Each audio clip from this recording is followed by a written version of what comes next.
Hello. Atul आश्रम में आपका स्वागत है। नमस्कार। Our loving God is waiting for us. Chapter 12 Bhagavad Gita.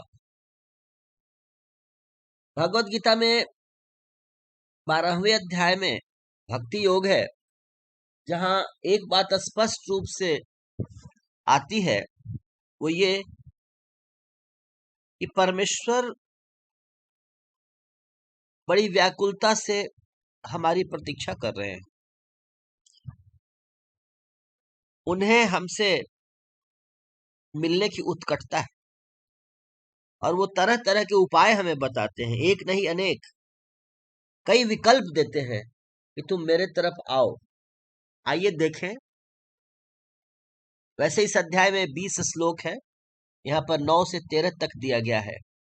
मय्येव मन आधस्त्वं मयि बुद्धिं निवेशय निवसिष्यसि मय्येव अथ अथ ऊर्ध्वं न संशय अथ चित्तं समाधातुं न शक्नोषि मयि स्थिरम् अभ्यास योगेन ततो मामिच्छाप्तु धनंजय अभ्यास योगेन ततो मामिच्छाप्तुं धनंजय अभ्यासो अप्यस्मर्थोऽसि मत्कर्म परमो भव मदर्थम् अपि कर्माणि कुर्वन् सिद्धिं न वाप्स्यसि अथ एतद् अपि अशक्योऽसि कर्तुं मद्योगमाश्रित सर्वकर्म फल त्यागम ततः कुरु यतात्मवान् श्रेयो हि ज्ञानम् अभ्यासात् ज्ञानात् ध्यानं विशेषते ध्यानात् कर्म फल त्यागात् शांति अनंतरम।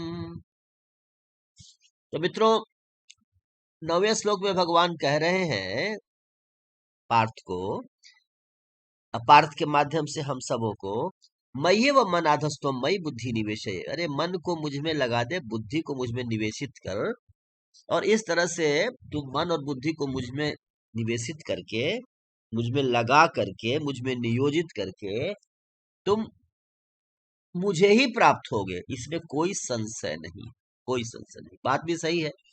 अगर मन बुद्धि सब अर्पित कर दे जिस जिस चीज को, जिससे हम उसी को ही प्राप्त होंगे, क्योंकि हमारी पूरी गति उसी के तरफ होगी। ये बड़ी सरल उपाय बता देते हैं। और इसके पहले 9वें अध्याय के पहले भी भगवान कह चुके हैं कि तेषाम हम समुद्धरताम मृत्यु संसार सागरात भवामि न चिरात पार्थ मैया वेसित चित्तसाम, कि मैं अपने भक्तों को मृत्यु सागर से उबार लेता हूँ। तो फिर यहाँ उन्होंने ये ऑप्शन दिया कि मन और बुद्धि मुझ में लगा। फिर कहते हैं कि अगर अचित्तम समाधा तुम न सकनोसी मई स्थिरम, अगर अब तुम अपने चित्त को मुझ में स्थिर नहीं कर पाते हो बेटे। देखिए, ये उसी तरह की बात है कि बच्चा कहता नहीं मैं ये नहीं खाऊंगा, तो माँ कहती ठीक है चलो तुम्हारे लिए दूसरा कुछ बना करके देते हैं। ठीक। तो अब कहते हैं भगवान, अभ्यास योगेन ततो मामिच्छाप्तु धनंजय। तो फिर तुम भाई अभ्यास योग से मुझे प्राप्त करो, मतलब अभ्यास करो बार बार। मन नहीं लगता हो तो बार बार उठा करके लगाओ। हाँ, उसको मन को यतो यतो निश्चरति मनश्चंचलम स्थिरम ततो ततो नियमित आत्मन्नेव वशम नयेत् या चंचलो ही मनः कृष्णम। तो अभ्यास योगेन ततो, अभ्यास करो, से मन को लगाओ। हाँ, अभ्यासेन तु कौन्तेय वैराग्येन च गृह्यते। तो उस भागते हुए मन को बार बार पकड़ के मुझ में स्थिर करो, ये अभ्यास योग है। भजन करो, कीर्तन करो, मन को बार बार मुझ में लगाओ। अगर नहीं लगता है तो तब ये अभ्यास का ही काम करो, इससे भी तुम मुझे प्राप्त हो सकते हो। बच्चा फिर रूठ मचलता है, ये अभ्यास भी मेरे लिए बहुत कठिन है, अब मैं क्या करूं। मुझे, जैसे बच्चा बोलता है कि ना मैं तो रोटी खाऊंगा ना पराठा खाऊंगा, मैं तो आज खीर खाऊंगा, मैं तो कुछ और। तो माँ कहती है कि चलो भाई तुम्हारे लिए एक और उपाय है। तो फिर ऑप्शन, तो भगवान अब फिर ऑप्शन क्या देते हैं, कहते हैं अभ्यासे अप्यसमर्थोऽसि मत्कर्मम परमो भव। देख भाई बेटे, अब तुम्हें कह रहा है कि अभ्यास भी तुमसे नहीं होगा। तो ऐसा कर कि तू जो कुछ भी करता है वो मेरे लिए कर, ये मान ले कि ये बगीचा मेरा है और तुम उस बगीचे में सिंचाई कर रहे हो, बागवानी कर रहे हो, तो मेरे लिए बागवानी करो। स्कूल में पढ़ा रहे हो तो समझो कि मेरे बच्चों को पढ़ा रहे हो, मेरी सेवा कर रहे हो। तो तुम्हारा बागवानी करना, किसानी करना, स्कूल में पढ़ाना, फैक्ट्री में काम करना, हाँ, ये सब का सब तुम्हारा पायलट बन के काम, हर काम को समझो कि तुम मेरे लिए कर रहे हो। तो क्यों, तो मदर्थम अपि कर्माणि कुर्वन् सिद्धिम वाप्स्यसि। और इस तरह से मेरे लिए कर्म करते हुए भी तुम उसी सिद्धि को प्राप्त होगे, क्योंकि मेरे लिए कर्म करने से तुमको मेरा ध्यान बना रहेगा। और ये थोड़ा उससे आसान है।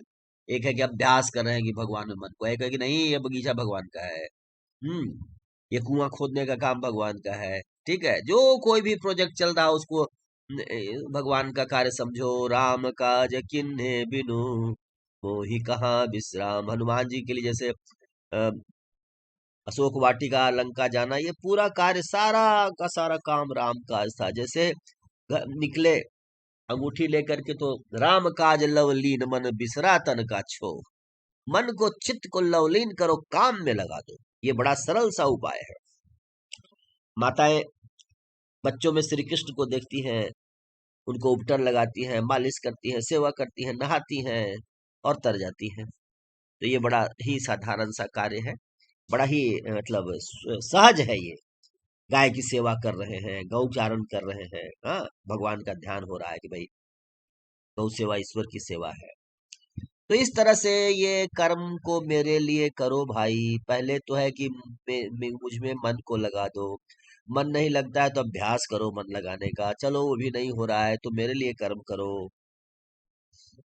लेकिन बच्चा तो ठहरा रूठ मचलने वाला, वो कहता है मुझे ये भी नहीं अच्छा लग रहा है, मैं आपके लिए कर्म कैसे करूं, कैसे आपके लिए कर्म करूं, ये समझ में नहीं आता है। तो माँ ये नहीं कहती कि भाग यहाँ से, अब तुम्हारे लिए कोई उपाय नहीं। नहीं, माँ निराश नहीं होती, वैसे ही परमेश्वर अभी निराश नहीं होते आपसे। कहते ठीक है ठीक है ठीक है ठीक है, तेरे लिए और उपाय है। क्योंकि वो तो लालायित है कि आप उनसे मिले। तब कहते हैं अथ एतद अपि असक्तो वसी कर्तुम मद्योगम आश्रित। ठीक है, सर्व कर्म फल त्यागम ततः कुरु यतात्मान। देखो भाई, तुम इस तरह से मेरे लिए कर्म करने में अगर अपने को समर्थ पाते हो, तो एक काम करो कि जो कुछ भी कर रहे हो उसके फल के लिए रात दिन सोचते रहते हो, हाँ हाँ हाँ, ये सब करूंगा तो ये फल मिलेगा, वो मिलेगा।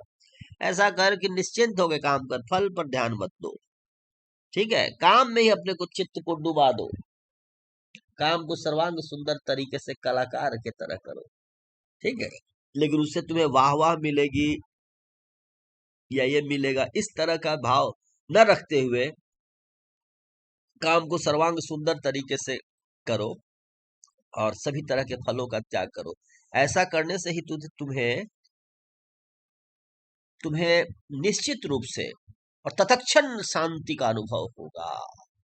ये बड़ी मार्के की बात भगवान बता रहे हैं, अनुभव की बात बता रहे हैं। ऐसा होता है, कलाकार कार्य में ही डूब जाता है, उसको कुछ आगे पीछे नहीं याद रहता, उस काम में भी डूब जाता है। और ऐसे करके ही वह निर्विचार स्थिति को प्राप्त होता है और परम स्थिति को प्राप्त हो जाता है। क्योंकि ये जो त्याग है, ये अनासक्ति है, ये अंततः चित्त को निर्मल कर देती है। और जहां निर्मल मन है वहां क्या होगा, निर्मल मन जन सो मोहि पावा। तो इसीलिए कर्म फल का त्याग। तो देखिए भाई, इस तरह से 4 स्टेजेस हैं। पहले तो मन बुद्धि को मुझ में लगाओ, वो नहीं लगता है तो इस बात का अभ्यास करो। यदि वो भी नहीं हो सकता है तो तुम मेरे लिए कर्म करो। अगर वो भी नहीं हो सकता तो तुम जो कुछ भी करते हो उसमें से फल का त्याग कर दो। इस तरह से भगवान कई ऑप्शन देते हैं। दयालु करुणामय भगवान, करुणा निधि, हाँ, जैसे माँ करुणावान होती है, वत्सल होती है, वात्सल्य से पूर्ण, इसी भगवान वात्सल्य से पूर्ण है और चाहते हैं कि आप किसी विधि से उनके तरफ मुड़े, उनके तरफ झुके, उनके तरफ बढ़े। और इसके लिए वो कई कई ऑप्शन देते हैं। श्रेयो ही ज्ञानाम ज्ञानात् अभ्यासात् श्रेयो ही ज्ञानम अभ्यासात् ज्ञानन ज्ञानात् ध्यानम विशेषते ध्यानात् कर्मफल त्याग त्यागात् शांति अनंतरम। देखिए भाई,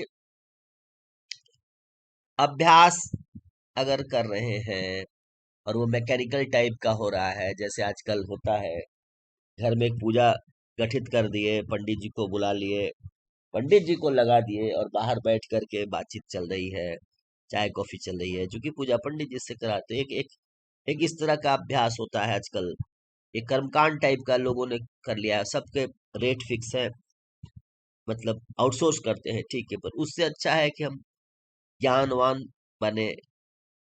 ठीक है, इस तरह के अभ्यास की अपेक्षा हम सोचे विचार करें कि इसका पर्पस क्या है, हम हमें क्या करना चाहिए, हम ईश्वर की उपासना क्यों करें, इस तरह से।